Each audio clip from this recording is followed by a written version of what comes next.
Today, I'm going to show you how to mimic vocal fold oscillation using Jello. Hi, my name is Erin Carney. I am a voice teacher, singer, and actor, and I work at the Voice Lab with Kaylee Fulmer. Together, we created this method. So a second ago, I said a lot of fancy words, vocal fold oscillation. What does that even mean?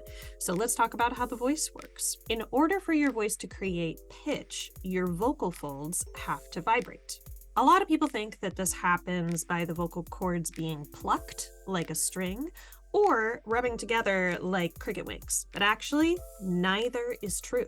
What happens is that your vocal folds close together. So then air comes up from your trachea. So if your vocal folds are here, your trachea is here, air comes up, blows the vocal folds apart from the bottom, and then they get sucked back together. And they blow apart, go back together, and part back together, and part back together. And that happens hundreds of times a second. And if you get into like nonsense notes, like really, really high stuff,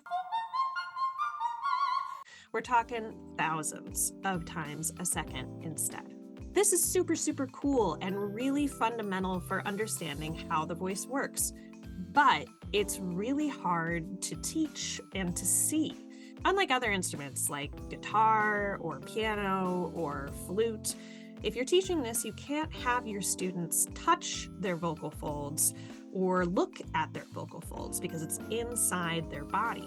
Technically, there is a way to see your vocal folds. It involves going to a doctor and getting a very tiny camera put down your nose and into your throat and flashing a whole bunch of lights so that you can see your voice in slow motion.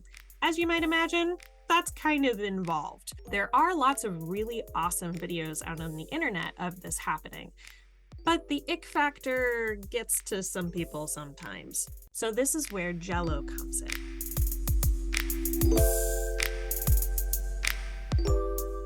In order to do this crafting exercise, you're going to need some supplies. First of all, you will need a cup of Jello. Specifically, you're going to need the fruit kind and not the pudding kind. You will also need a smartphone, a friend to hold that smartphone, a straw, and a spatula or knife. Once you have all these things, you can get started.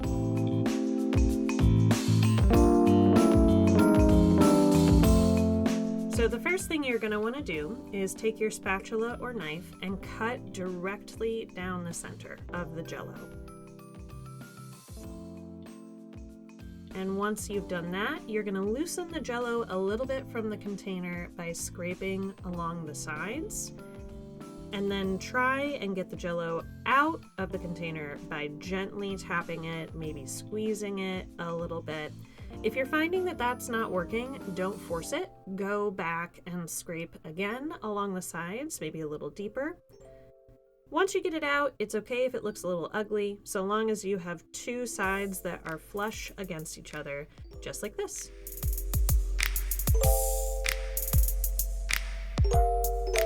After you have that nice cut right down the center, just like in this one, you are going to blow air from the straw into the Jello. So in order to do that, you're going to place your straw about halfway down the Jello and keep it pretty close. You'll want to get nice up close and personal.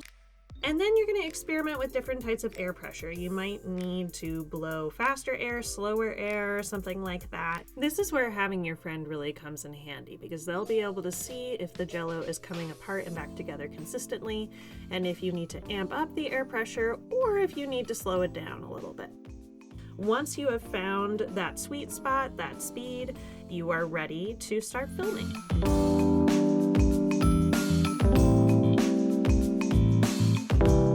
Once you've completed this step, you're going to have your friend who is holding the smartphone hold the smartphone directly over the Jello as close as they can get while still being in focus. What we want to do here is we want to find a way to film a video and make sure that it is in slow motion. So my phone has the ability to film slow motion in real time. I select slow motion, and as it's filming, it turns it into slow motion. You can do that.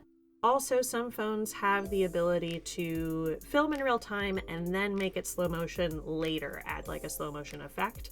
Doesn't matter as long as we can see it in slow motion at the end of the day, because it's the only way we can really see these oscillations happening.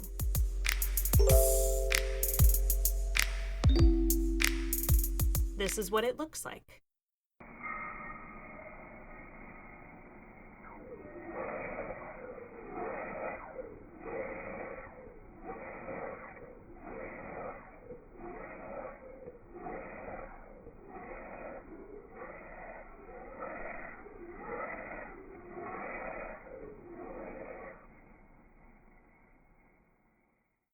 The one thing to keep in mind about all of this is that this is a theoretical viewing of the vocal folds that is something we actually can't do yet. The reason for that is that our current technology allows us to take teeny tiny cameras, put it through noses, and then down through throats and look at vocal folds from above.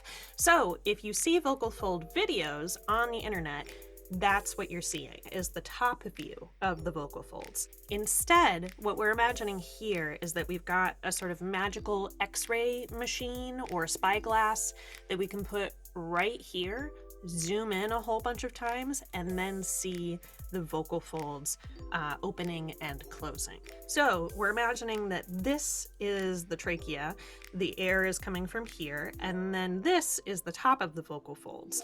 And you'll see that the vocal folds are opening first from the bottom, and then it sort of ripples throughout the whole thing, and then they get sucked back together. One other thing to keep in mind is that your Jello won't be perfect all the time. Sometimes, like in this picture, you won't blow enough air pressure for the Jello to actually part. Other times you might do the opposite, where you blow so much air that the Jello doesn't meet. This is totally fine and normal as long as you can find your way back to an equilibrium where the Jello opens and closes. This is super fun to do. Plus, if you have any extra Jello cups at the end, you can eat them, which is great. This is not an exact copy of how the vocal folds work, but it does get the idea across, and it's a lot of fun to do. So have fun. Let me know in the comments what works for you, what doesn't work for you, what kind of Jello adventures you go on, and we'll see you next time. Bye!